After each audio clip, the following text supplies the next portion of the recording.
Yeah. The point about all this is that it's much worse than you think.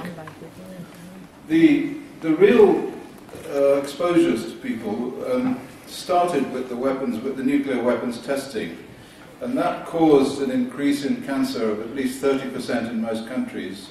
And we can show that this is a value of about 60 million people who will have developed cancer as a result of this.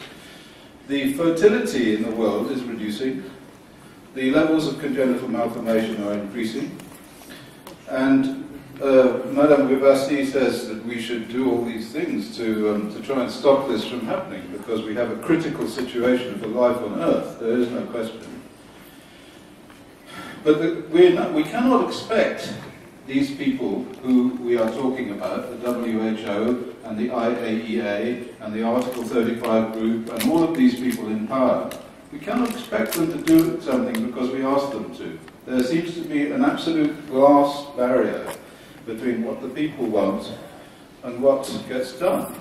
It's an impossible situation because we are living through the worst public health scandal of history, of the history of life on this earth. And yet nothing seems to be possible to do. Well, let me make some suggestions. I'm going to talk soon and I won't go on and hog the microphone, so don't. But what I do say is this, that there are two things that are needed, absolutely, essentially. And one is that there has to be funding for independent research, because there is no independent research. And the people who are independent researchers, like my colleague Yuri Vandashevsky, like me, like the other people who work, and there are very few of these people, they work for virtually nothing. And it gets very difficult to function. They cannot obtain equipment, they cannot measure things.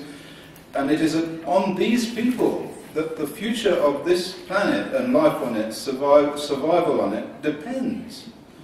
And they do not have funding to get younger people, to teach these younger people how to do the studies that are necessary to do, because we are all getting old, you know, and we're not going to live forever, and maybe we'll just get bored with it all and go fishing. But I have to say that something has to be done along those lines. That's the first thing. Now, the second thing that we can do is we can use the law. Now, as an expert witness, I've won maybe more than 20 cases in seriously big cases, millions and millions of dollars of damages. I've won using the ECRR risk model and using the arguments that we've heard here today. But these court cases never get out into the media because they're always settled. As soon as the companies know, or the nuclear industry know that they're going to lose, they settle the case by writing a big fat check.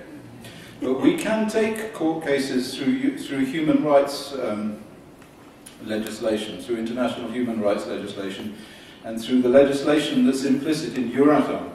And when I give a talk later, I'm just taking a bit of time, I will talk about that some more. But I have to impress upon you, it is extremely serious. It's not something that we can afford to ignore. Thank you.